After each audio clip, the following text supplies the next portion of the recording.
Jace had always been different. Born with a deformed leg, he had always struggled to keep up with the other Jedi. But he never let his disability hold him back. He trained harder than anyone, honing his skills with the Force and mastering the art of lightsaber combat.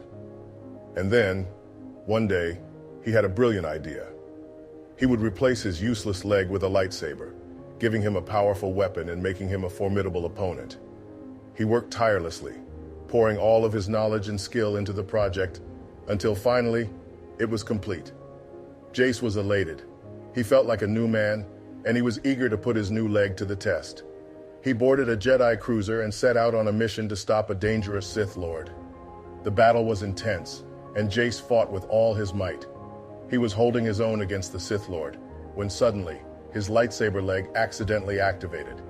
The beam shot out, slicing through the floor of the spaceship and sending Jace tumbling into the vacuum of space.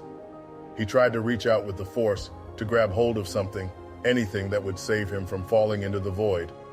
But it was too late. The pull of the vacuum was too strong, and he was sucked out into the void. As he fell, Jace realized his terrible mistake. He should never have replaced his leg with a lightsaber. He should have learned to accept his disability and use it to his advantage. But now it was too late. He was falling into the darkness, never to be seen again. And as he fell, the lightsaber leg continued to glow, a beacon in the void, a warning to others not to make the same mistake that he had.